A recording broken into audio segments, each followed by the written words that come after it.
Qual o maior órgão endócrino do corpo? Pâncreas? Ovário? Tireoide? Não.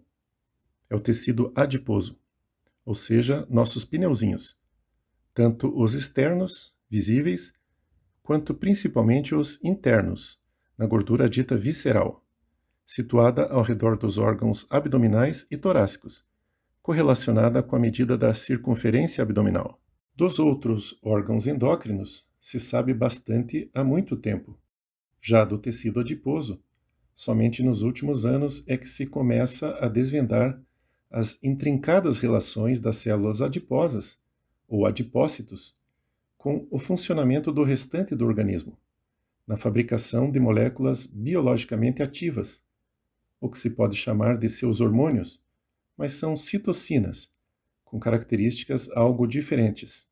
Citocinas da gordura são chamadas de adipocinas, e cada tipo de gordura e localização no corpo tem as suas características, algumas do bem, por exemplo, as que já gozam de alguma fama, como a leptina, mais conhecida por interferir no apetite, e a adiponectina, famosa por ser quem esculpe o corpo feminino com gordura subcutânea, e outras do mal, ampliadoras das respostas inflamatórias, características da gordura interna visceral, e de pior prognóstico quando presente nas mulheres do que nos homens.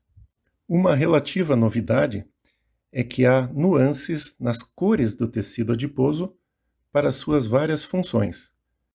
Além da gordura branquinha para depósito energético mais abundante e da marrom para a termogênese, a geração de calor, essa muito mais escondida e mais abundante nos mais jovens, há a bege, com funções mistas entre as anteriores, e a cor-de-rosa, como uma homenagem às mulheres, vinculada apenas à gravidez, e que aparece especificamente nas mamas para a lactação, sintetizando as próprias leptinas e adiponectinas no leite, que irão prevenir a futura obesidade no bebê, não disponível nos leitinhos de lata.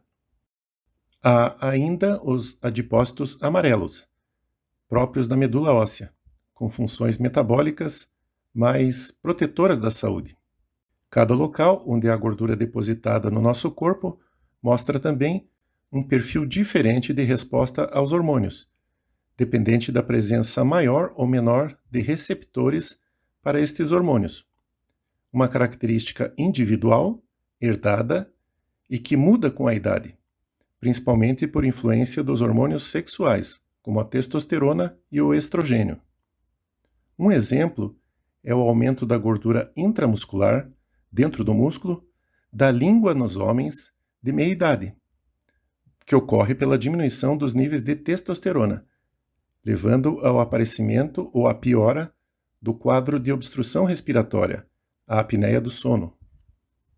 Por isso, a quantidade de gordura corporal, refletida, por exemplo, nos índices de massa corpórea, essencialmente genética, não diz quase nada sobre a sua saúde, importando a sua distribuição, o que é chamado de adiposidade.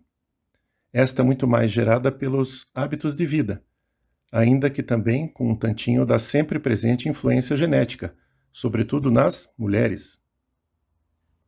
Mais uma vez, obrigado.